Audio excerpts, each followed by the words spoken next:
قتل کر دیا کرتا تھا تاکہ میں کسی کا بہنوئی میں کسی کا سالہ نہ کہلاؤں اور کوئی میرا بہنوئی نہ کہلائے۔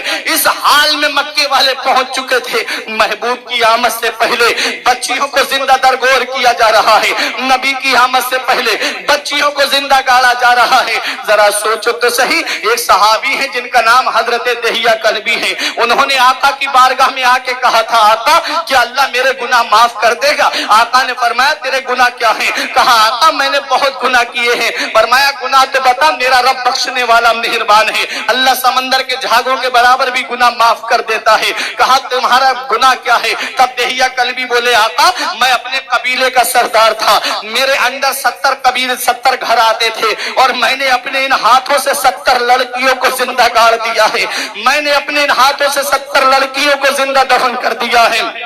اتنا سننا تھا، میرے آقا کی بارگاہ میں جبرائیل علیہ السلام حاضر ہوئے، عرض کرتے ہیں آقا دہیہ کلبی سے کہہ دیجئے کہ وہ اسلام قبول کر لے، کلمہ پڑھ لے، اللہ سارے گناہ معاف کر دے گا۔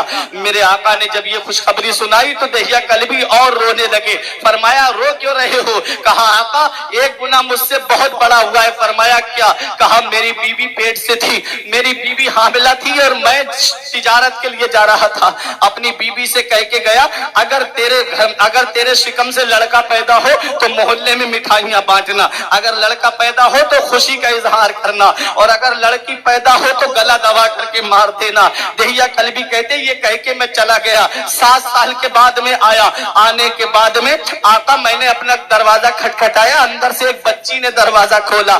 جب بچی نے دروازہ کھولا میں نے پوچھا تو کون ہے؟ اس نے کہا میں اس گھر کے مالک کی بیٹی ہوں۔ اور اس بچی نے پوچھا آپ کون ہیں؟ کہا میں اس گھر کا مالک ہوں۔ وہ بچی چھوٹی سی میرے پیروں پہ لپٹ گئی، بولی ابا آپ کہاں چلے گئے تھے؟ میں کب سے اپنی ماں سے پوچھتی تھی ابا کب آئیں گے، میں آپ کے بارے میں صبح و شام پوچھتی تھی امی ابا کب آئیں گے۔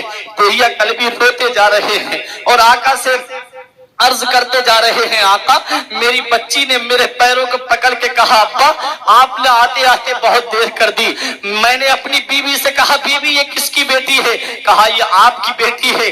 کہا میں نے تجھ سے کیا کہا تھا کہ لڑکا پیدا ہو تو اسے زندہ رکھنا، لڑکا پیدا ہو تو محلے میں مٹھائیاں بانٹنا، لڑکا پیدا ہو تو خوشی کا اظہار کرنا، اور لڑکی پیدا ہو تو زندہ دفن کر دینا، اس کا گلا دبا کر کے مار دینا۔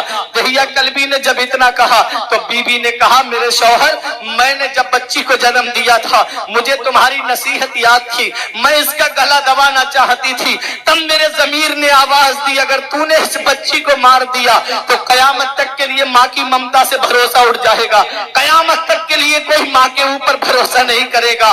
دہیہ کلبی کی بی بی نے کہا اس لیے میں نے اپنی بچی کو نہیں مارا۔ ارے نادان یہ بیٹی ہے، دیکھ اس کا چہرہ دیکھ کیسا پھول سا کھلتا ہوا چہرہ ہے۔ دہیہ کلبی کہتے آقا زمانہ جاہلیت تھا، میرے اندر جہالت اود کر آئی، آقا میں نے اپنی بچی کو گود میں لیا، بی بی کو دھکا دیا، بی بی دور جا کر کے گری، میں کدال لے کر کے چلنے لگا، جب میں چل رہا تھا تو راستے میں میری بیٹی نے مجھ سے پوچھا بابا کہاں جا رہے ہو؟ کہا میں نے کہا ایک دعوت میں جا رہا ہوں۔ بولے جلد بازی میں آقا میں چپل نہیں پہن سکا، میرے آقا میرے پیروں میں کانٹے چبھنے لگے، جب میرے پیروں سے خون نکلا تو میری بیٹی نے خون دیکھ لیا، بولی بابا ابا باپ کا خون بہا کے دعوت نہیں کھانی ہے، باپ کا خون بہا کر کے ہمیں دعوت نہیں کھانی ہے، ابا گھر پہ واپس چلو۔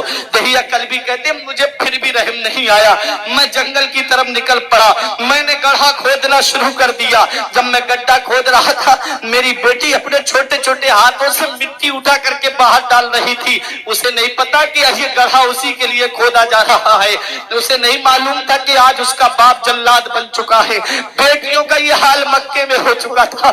ذرا سوچو تو صحیح، دہیہ کلبی کہتے آقا میں نے اپنی بچی کو گڑھے میں کھڑا کر دیا، مجھے پسینہ آیا تو میری بیٹی نے اپنے چھوٹے سے دوپٹے سے میرا پسینہ پوچھا، میرے آقا مجھے پھر بھی رحم نہیں آیا، میں نے اس کے اوپر مٹی ڈالنا شروع کر دی، اس کے پنڈلیوں تک مٹی پہنچی، میری بیٹی نے ہاتھ اوپر اٹھا کے کہا ابا پیر بھاری ہو رہے ہیں، میرے ابا میرے پنڈلیاں درد سے پھٹی جا رہی ہیں، مجھے اپنی آگوش میں لے لو،